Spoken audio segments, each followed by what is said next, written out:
Aktivitas Pondok Pesantren Al Zaitun kembali menuai sorotan karena menghadirkan tokoh lintas agama, pengamat militer hingga aktivis pro-Israel dalam peringatan 1 Syuro 1445 Hijriah. Meski Panji sedang berperkara, tapi sejumlah tokoh yang hadir terang-terangan menyanjung dan membela Panji Gumilang. Lantas pemirsa, bagaimana dengan kasus Panji Gumilang yang sedang ditangani oleh Bareskrim? Selain itu, Menko Polhukam pemirsa juga sempat mengatakan aparat keamanan sedang mendalami dugaan pencucian uang di kasus pimpinan Al Zaitun Panji Gumilang. Untuk membahasnya telah bergabung bersama kami ada pejabat militer Bukhari Bakri yang baru saja berkunjung kemarin ke Al Zaitun. Kemudian juga hadir pula bersama kita pemirsa staf ahli Kapolri Irjen Pol Purnawirawan Arianto Sutadi, dan juga nanti bergabung bersama kami saat ini sudah bergabung ada Sekretaris MUI Jawa Barat yaitu ada Pak Rafani Akyar. Assalamualaikum, selamat malam semuanya. Selamat petang maksud saya semuanya.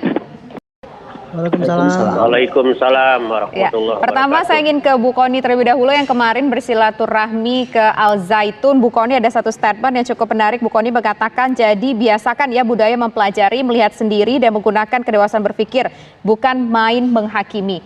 Nah, ketika Ibu datang ke sana, apa sih yang Ibu lihat Bu Kony dari sosok Panji Gumilang dan juga Al Zaitun? Saya jelaskan dulu karena tadi itu narasinya seolah-olah beliau didatangi para tokoh. Saya nggak tahu tokoh lain bagaimana ceritanya datang, tapi kalau saya jauh-jauh hari sudah diundang untuk datang. Dan kenapa saya diundang untuk datang? Saya tidak pernah kenal siapa saya Panji Gumilang, saya nggak tahu juga urusannya Al Zaitun itu apa. Sampai kemudian ada berita beliau mau buat kapal dan mau memberikan nama itu kepada saya. Saya jelas menolak karena saya merasa saya tidak layak untuk dijadikan nama kapal. Dan karena saya tidak punya kontak beliau, saya membuat WA terbuka.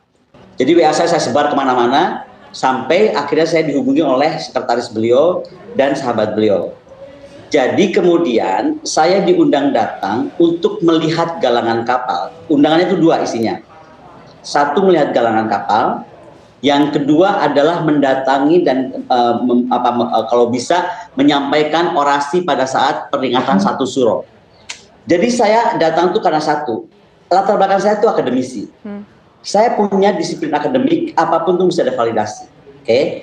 Jadi klaim apapun itu harus melewati pembuktian dan seeing is believing. Boleh aja Pak Panji bilang bisa bikin kapal 100 meter lah, 200 meter, 300 meter atau berapa ribu meter. Kalau kita lihat, nggak lihat kita nggak tahu. Oleh karenanya, itu saya putuskan untuk datang. Yang kedua, saya itu baca medsos. Di medsos itu diberitakan, ini Al Zaitun itu negara dalam negara, Al Zaitun ini begini, Al Zaitun begitu. Nah, saya ini kan tokoh pertahanan keamanan lah ceritanya. Saya nggak boleh memasuki daerah kalau itu tidak ada izin.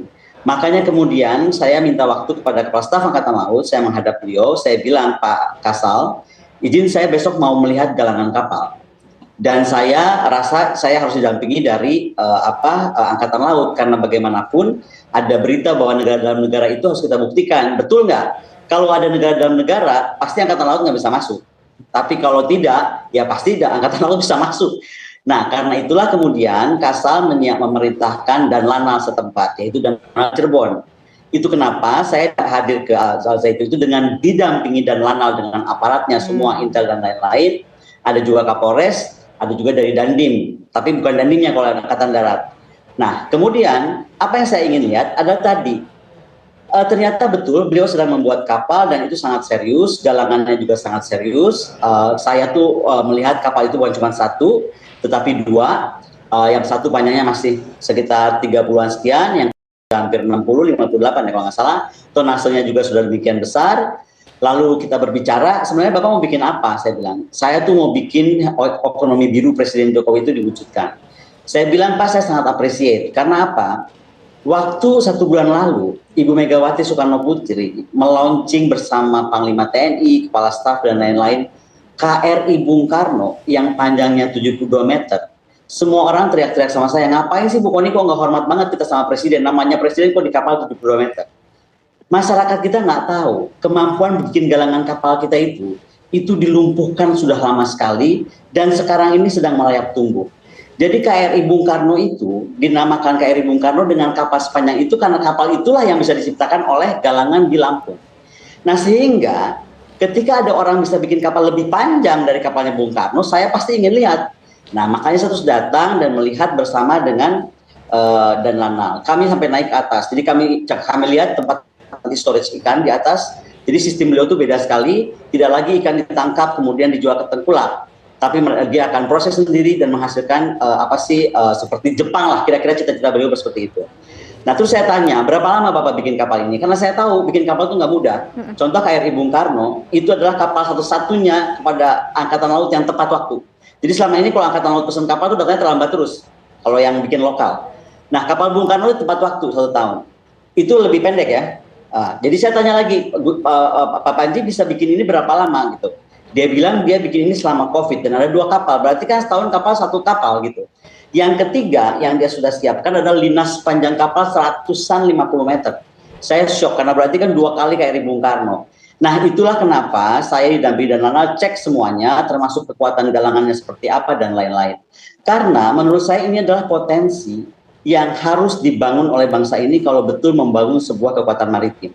Dan kenapa saya apresiasi Al Zaitun? Karena menurut saya sebagai lembaga institusi pendidikan dia mesti diapresiasi. Why? Saya tanya sama Pak Panji, Pak ini yang bikin kapal ini siapa yang desain? Yang bikin semua sampai merakit dan lain-lain.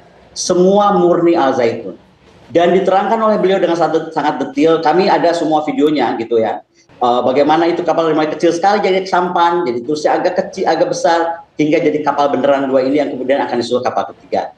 Jadi latar belakang saya adalah bagaimana shipyard yang yang integrated itu diwujudkan, dan sekali lagi membuktikan Al Zaitun bukan negara dalam negara karena dan Lanal diizinkan masuk, Kapolres diizinkan masuk gitu. Jadi kita masuk bersama-sama. Bu Koni. Nah, yang kedua sebentar. Yang kedua adalah kaitan dengan kekuatan dia membangun integrated agriculture Al Zaitun. Jadi habis dari galangan, beliau bilang Bu Koni udah tanggung ada di Indramayu dan besok nggak ada waktu karena ada Suro. Kenapa nggak lihat juga agriculture? Jadi saya juga ke perkebunan beliau yang sedang dibangun masif perkebunannya.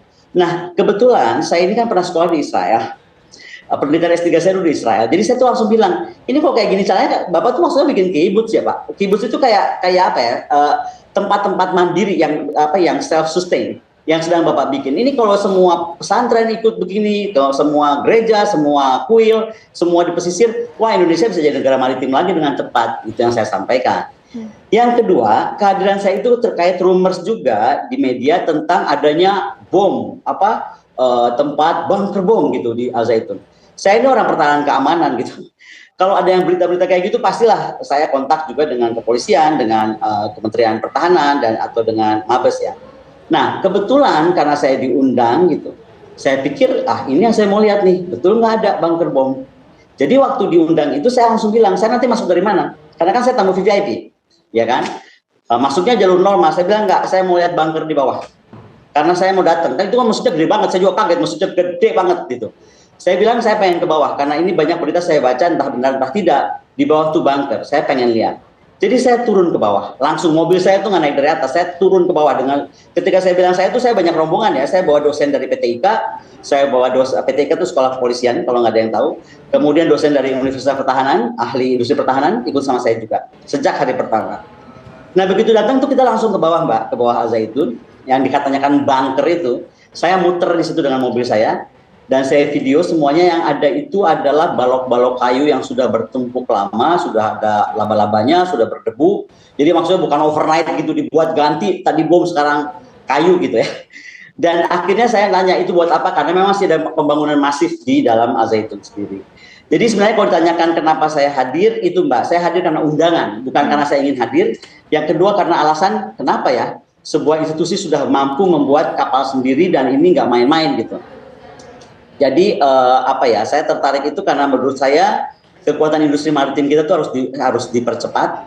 Sekali lagi kalau perhatikan apa statement dari Lemhanas, hasil kajian Gubernur Lemhanas itu kan nggak main-main ya.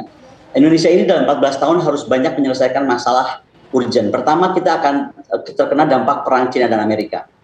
Maka kalau kita gambarkan, kalau kita tidak kuat secara kekuatan angkatan laut, darat dan udara, tapi saya lagi bicara laut nih karena lagi ngomong galangan, maka kita akan ada masalah besar. Jadi di kepala saya saat saya ada di galangannya Al Zaitun, pertama saya pikir nih, kalau sampai semua pesantren bisa ikut seperti Al Zaitun bikin kapal, Indonesia nggak usah ketakutan soal kapal perang. Itu anytime kapal sipil bisa tinggal dipersenjatai gitu. Karena saya melihat kondisi kapalnya ready to war kalau memang kita perlu. Jadi ada latar belakang itu. Jadi kalau ada yang bertanya kepada saya tentang urusan lainnya, dengan segala hormat, keilmuan saya tidak di ilmu latar lain belakangnya itu. jelas ya Ibu Koni Bakri.